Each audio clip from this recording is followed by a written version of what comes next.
Llamados a la iglesia. Llamados a la iglesia. Confesión de Londres, capítulo 26, artículo 5. Hoy tenemos 3 puntos, están en la pantalla. 1, llamados a la salvación. 2, llamados a la obediencia. 3, llamados a la iglesia. Vamos a empezar por el primer punto, llamados a la salvación. Aquí está la lectura. En el ejercicio de esta autoridad que le ha sido confiada, el Señor Jesús, a través del ministerio y su palabra, y por su Espíritu, llama a sí mismo del mundo a aquellos que le han sido dados por el Padre. Repito, en el ejercicio de esta autoridad que le ha sido confiada, el Señor Jesús, a través del ministerio de su palabra y por su Espíritu, llama a sí mismo del mundo a aquellos que le han sido dados por el Padre. Como venimos estudiando, Jesucristo es el Señor de la iglesia. Él es su cabeza. Él está investido de una manera suprema y soberana con toda autoridad sobre su cuerpo. Y en esta autoridad, como acabamos de leer, Él llama a los suyos, a los predestinados, por su palabra y por su Espíritu. Cristo usa la palabra y el Espíritu para llamar a su pueblo. Vale, la palabra. La palabra aquí es el Evangelio. Porque claro, la Biblia tiene 66 libros, pero la parte o la verdad de la palabra de Dios que nos salva es el Santo Evangelio. El Evangelio es el poder de Dios para salvación, es el poder de Cristo para salvación. ¿Qué es? Entonces, el Evangelio, ¿qué es esta palabra salvadora? Bueno, el Evangelio es la buena noticia, la gozosa noticia, la noticia que nos hace bailar, según William Tyndale, es la buena noticia que enseña, que proclama que Jesús de Nazaret murió por nuestros pecados en la cruz, que luego resucitó al tercer día para justificarnos. ¡Aleluya! ¡Gloria a Dios! Que el Evangelio es la buena noticia tocante a Jesús. El Evangelio no es ética. No es vive en santificación. No es niégate a ti mismo. No es da todo tu dinero a los pobres. El Evangelio es cristocéntrico, lo que Cristo ha hecho. Es una noticia acerca de Él, no acerca de nosotros. Y todos aquellos que creen en el Evangelio, poniendo su fe en Él, que Cristo muerto por mis pecados, Cristo resucitado para justificarme, todos aquellos que creen en este mensaje arrepintiéndose del pecado, serán salvos. ¡Aleluya! ¡Gloria al Señor! Jesús entonces, para llamar a su pueblo, Él se encarga de que el Evangelio llegue a los elegidos. Pero hemos leído en la lectura que no solamente nos salva mediante la palabra, por ahí, la palabra es que es el Evangelio, le hace Evangelio, pero también por el Espíritu. Porque claro, y no, lo que estoy a punto de decir no es con el fin de denigrar el Evangelio, pero el Evangelio en sí mismo no puede salvarnos. El Evangelio, simplemente la noticia del Evangelio, no convierte a nadie, no regenera a nadie. Hace falta la obra del Espíritu Santo, ¿verdad? Sí que sí, por supuesto, el Evangelio hay que predicarlo, pero el Espíritu es quien usa el Evangelio con el propósito de dar vida a aquellos que están muertos en delitos y pecados.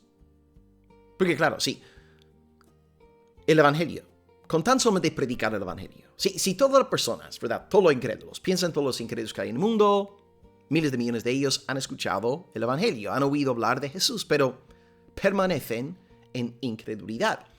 Si el simple hecho de predicar el Evangelio salvara a la gente, tendríamos miles de millones de personas más en la iglesia. Ves que el Evangelio en sí mismo, el Evangelio predicado, el Evangelio leído, no salva. Lo que hace falta es que el Espíritu sople, obre, aplicando el mensaje del Evangelio al corazón. Que el Espíritu Santo, Jesús, a través del Espíritu y a través del Evangelio, llama a su pueblo a la salvación. Esta obra del Espíritu Santo es misteriosa, amén, pero el Espíritu lleva a cabo esta obra en sumisión al Padre y al Hijo. Tenemos que diferenciar entre dos llamamientos. Está el llamamiento general, esto ya lo expliqué en capítulo 10 de la Confesión de Londres. Está el llamamiento general, el evangelio es predicado a todo el mundo, aleluya, pero luego hay un llamamiento secreto, particular, un llamamiento eficaz.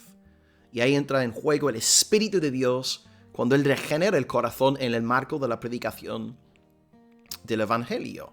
Podemos ver estos llamamientos, aquí en Mateo, muchos son los llamados, pocos escogidos, así que muchos son llamados.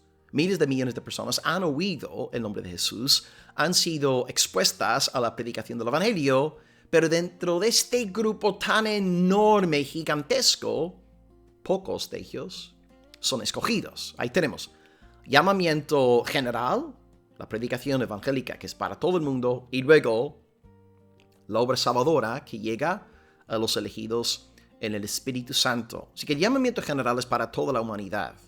El llamamiento especial es para los escogidos, aquellos que fueron predestinados por el Padre antes de la fundación del mundo.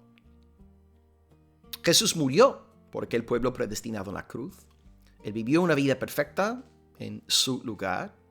En su gran oración sacerdotal, está registrada en Juan 17, el Señor Jesús oró una y otra vez por aquellos que le habían sido dados por el Padre antes de la fundación del mundo. Y os recuerdo que Jesús no desempeña esta labor sacerdotal a favor de todo el mundo, sino únicamente a favor de su pueblo, aquellos que están en el mundo que le fueron dados por el Padre. Por ejemplo, un texto muy conocido en este sentido es Juan 17, versículo 9, y este versículo no lo odiaba mis días arminianos. Yo no ruego por el mundo, sino por los que me diste, porque tuyos son. Claro, Jesús aquí está hablando de su obra intercesora como sacerdote. Él no desempeña el papel de sacerdote por todo el mundo. No ruego por todo el mundo, no oro por todo el mundo, no soy el sacerdote de todo el mundo. Yo soy el sacerdote de aquellos que tú me diste. Tuyos son. Jesús está consciente de realizar su labor sacerdotal a favor de un pueblo muy concreto. Cristo, pues, según nuestra lectura, tiene autoridad sobre la iglesia, llama a su pueblo mediante la palabra, que es el Evangelio, y el Espíritu Santo. Y simplemente diría, para acabar este primer punto, que es imprescindible que la iglesia, para que sea verdaderamente evangélica, la iglesia es imprescindible que anuncie domingo tras domingo la buena noticia. El Evangelio, el Evangelio, el Evangelio. Es a través de la predicación del Evangelio que el Espíritu salva las almas de los predestinados. Y por supuesto en nuestra labor evangelística debemos anunciar una y otra vez el Santo Evangelio. Si perdemos de vista el Evangelio, la iglesia se convertirá en un club de moralismo humano, ¿no? Sé bueno, sé majo, sé simpático, no digas palabrotas, pero no hay poder de Dios. No está el Espíritu del Señor ahí. Así que la iglesia evangélica debe ser fiel a su nombre, predicar el Evangelio, porque este Evangelio es poder de Dios para salvación a todo aquel que cree y es la herramienta que el Rey Jesús utiliza para agregar las almas a su iglesia. Así que número 1, Jesús nos llama a la salvación. Somos llamados a la salvación mediante el Evangelio en el poder del Espíritu Santo.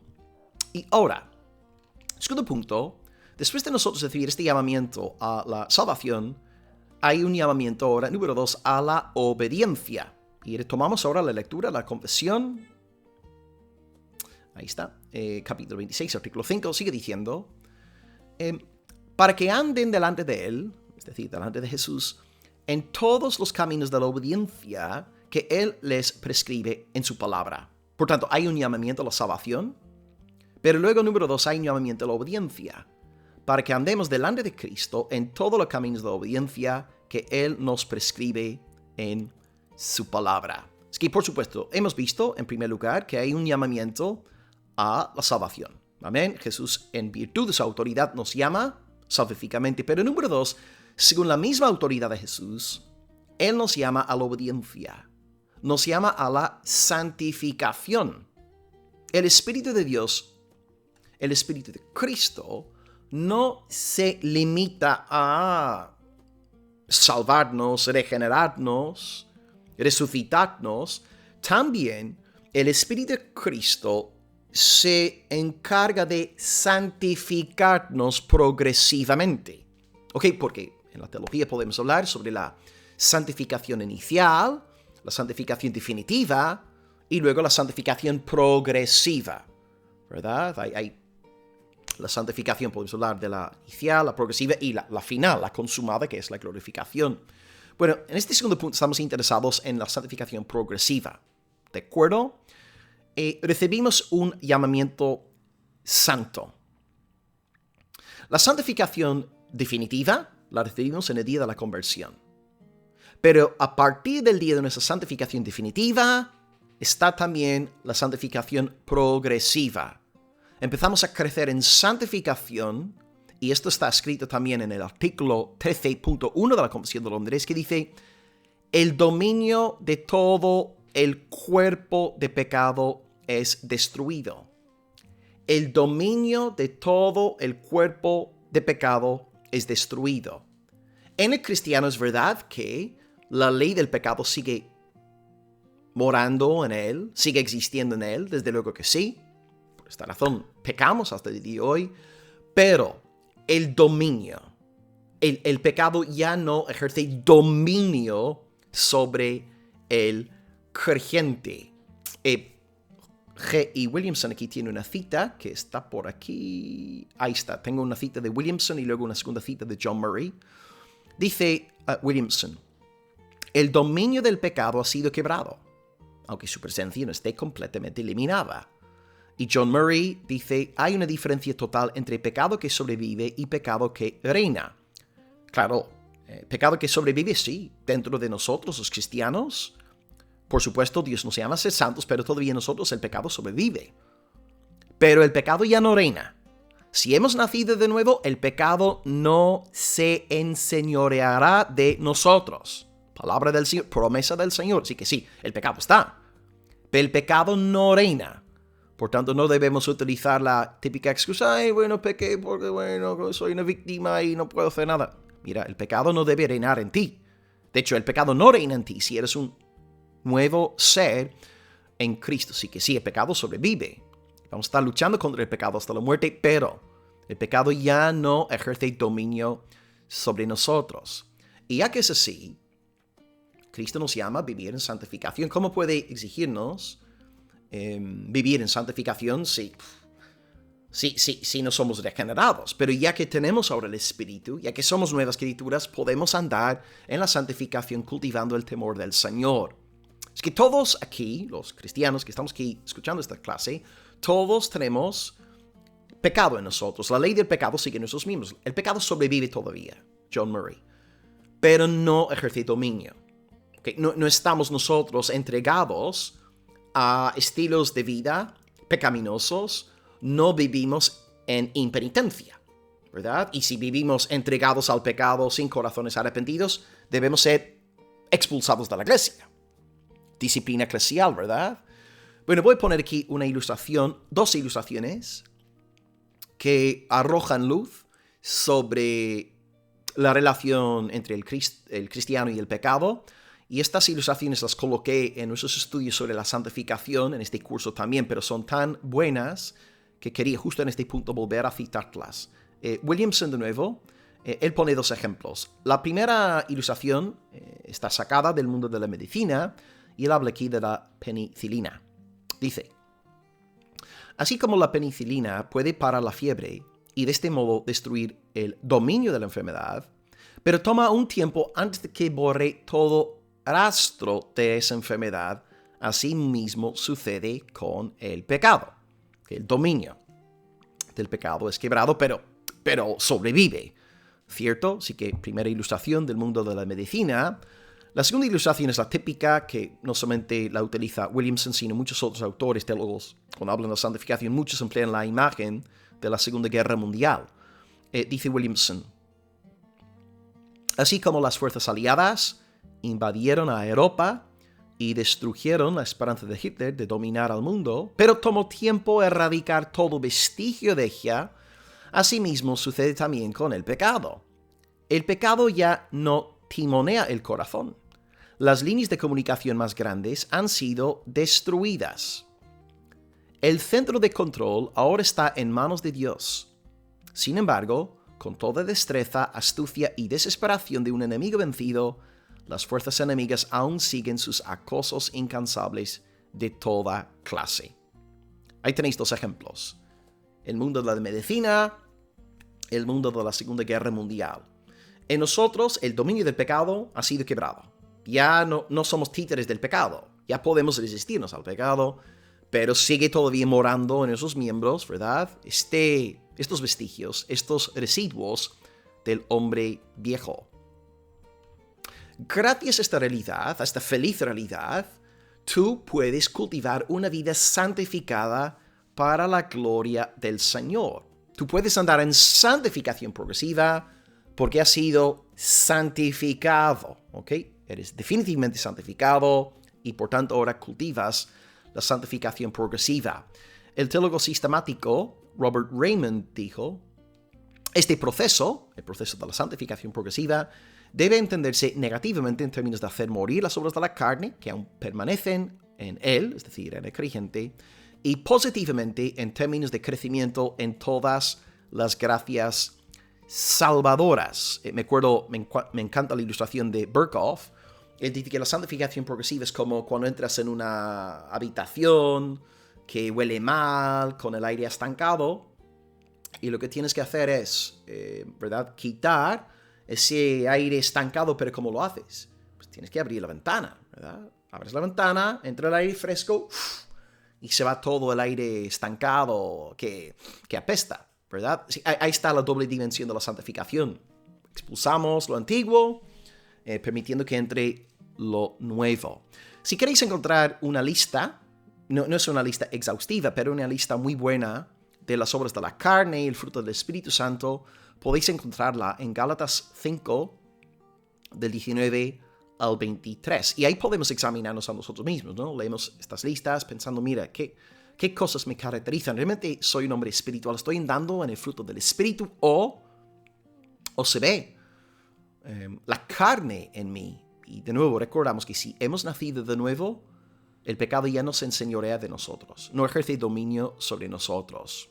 Así que aquel que ha recibido la salvación es llamado a vivir en santificación progresiva. Y me gustaría acabar este segundo punto con un versículo que demuestra claramente esta doble santificación, la inicial y la progresiva. 1 Corintios 1:2, Pablo dice, claro, a primera vista parece contradictorio, ¿no? Pero si entendemos estas dos dimensiones de la santificación, tiene todo el sentido del mundo. Dice Pablo, a la iglesia de Dios que está en Cristo, que es la parte que me interesa, a los santificados en Cristo Jesús, llamados a ser santos. Parece contradictorio, vamos a ver. A los santificados, llamados a ser santos. ¿Esto qué significa? Bueno, lo que pasa es que está hablando de dos dimensiones de la santificación. La primera mención, los santificados, alude a la santificación inicial, a la definitiva, que se recibe en la regeneración. Y la segunda dimensión de la santificación es la progresiva, llamados a ser santos. Así que santificados inicialmente y definitivamente, y ahora somos llamados a ser santos. Hay santificación inicial y santificación progresiva. Y así entramos en punto número 3 de la clase. Cristo nos llama a la salvación mediante la palabra y el Espíritu, es decir, el Evangelio y el Espíritu. Número 2, después de salvarnos, nos llama a la obediencia, ¿verdad? Quebrando el dominio del pecado en nuestras vidas. Y número 3, no solamente a nivel personal debemos santificarnos, sino que a nivel público, Cristo nos llama a formar parte de una iglesia. Así que sí, es importante cultivar la santificación personal e individual. Pero esta santificación individual no debe desvincularse del cuerpo público de Cristo, ¿verdad? Mucha gente hoy se esconde en casa, yo vivo mi vida cristiana aquí en casa. No, falso. Tú tienes que estar comprometido con una iglesia local. Si eres un miembro de la iglesia universal, estarás en una iglesia local. Bueno, ¿qué dice la confesión aquí? Ahí está. Capítulo 26, artículo 5, la parte que nos resta. A los así llamados, es decir, aquellos que fueron llamados para ser salvos y para ser santificados, a los así llamados les ordena andar juntos en sociedades locales o iglesias para su edificación mutua y la debida observancia de la adoración pública que él demanda de ellos en el mundo. Ok. El Espíritu de Cristo, que nos llama a la salvación y que nos llama a la santificación, también quiere que formemos parte de una iglesia. Nos llama a formar parte de una iglesia local. Y tú demuestras tu fidelidad a la iglesia universal mediante tu obediencia, tu sumisión a tu iglesia local.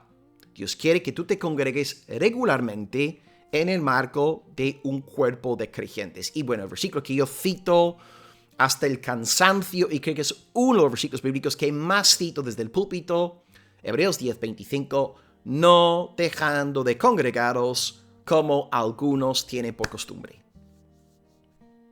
20 siglos más tarde, en todas las iglesias, las quejas de los pastores, la gente no se congrega, yo creo que sí, la gente sí se congrega.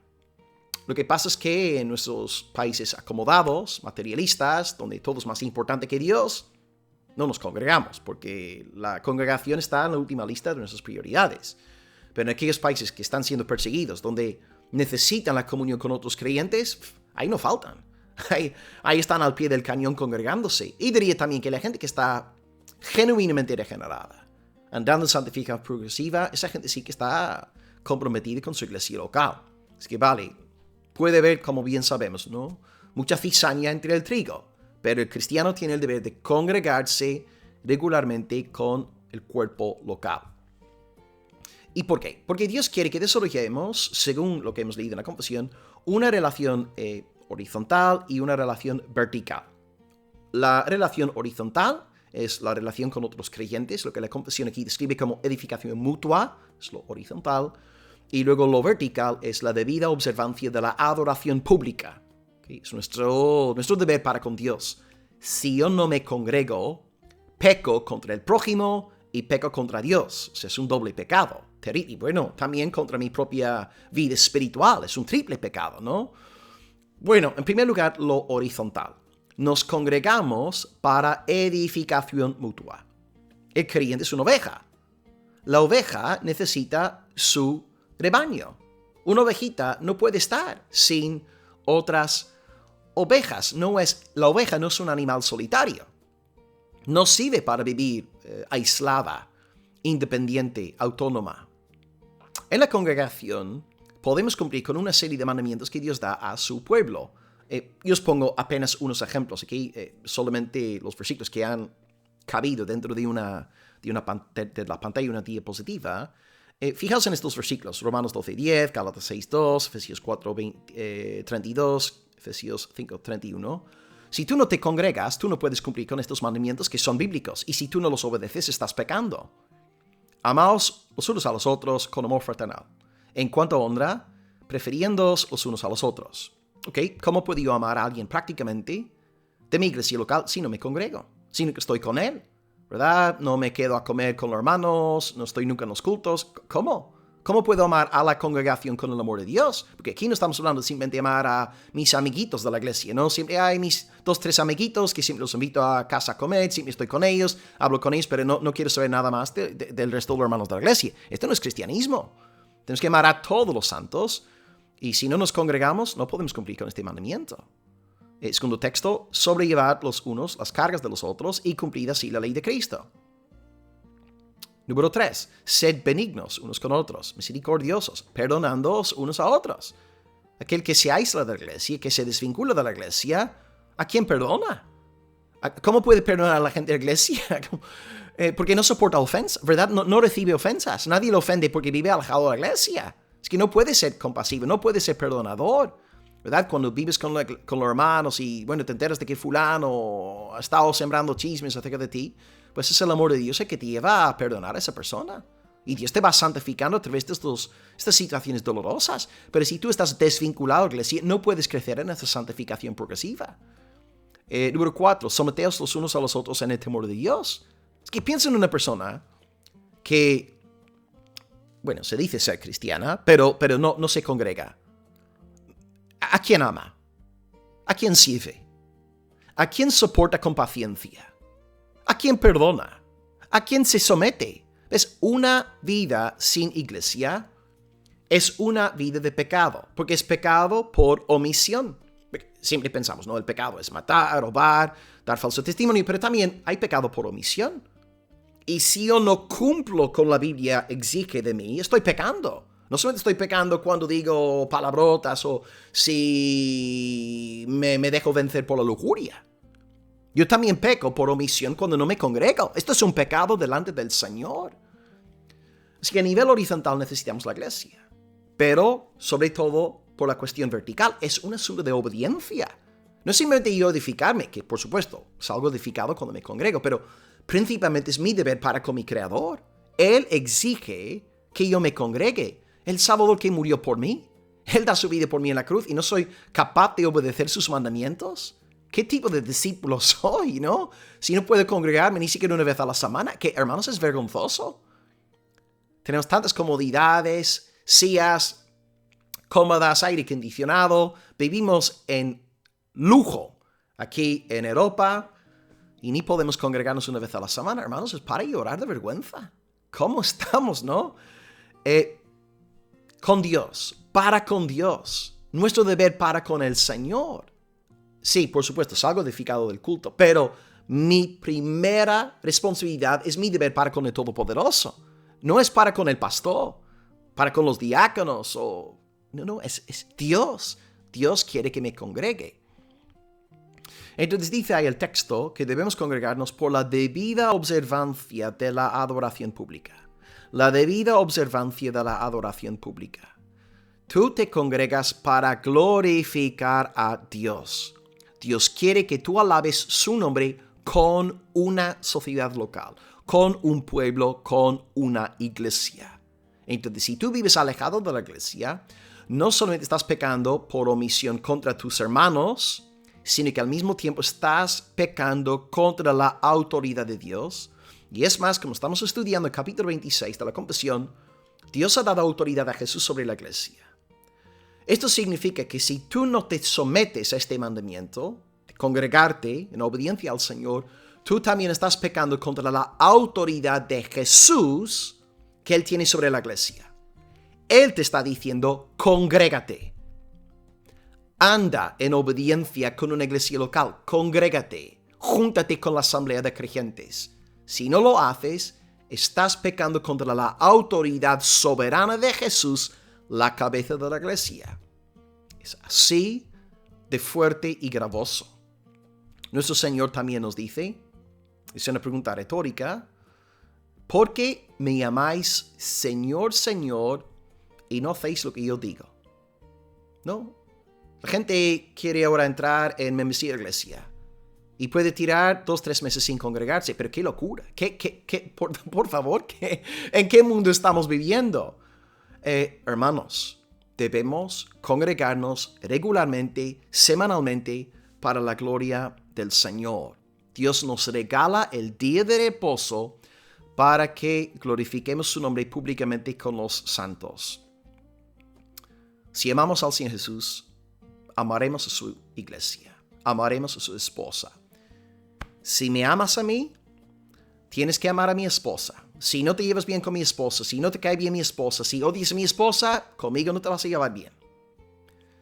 Somos una sola carne. Cristo y su iglesia, una sola carne. Tú me dices a mí, yo amo a Jesús, pero no quieres saber nada de la iglesia. No conoces a Jesús, no amas a Jesús. Tú amas a un Jesús de tu propia imaginación. La prueba de fuego es, estoy comprometido con la iglesia de Cristo. Ahí se exhibe claramente la fe y el amor de un verdadero regenerado. Así que hoy hemos visto 3 puntos. Dios nos da 3 mandamientos, 3 llamamientos. 1, Cristo nos llama a la salvación.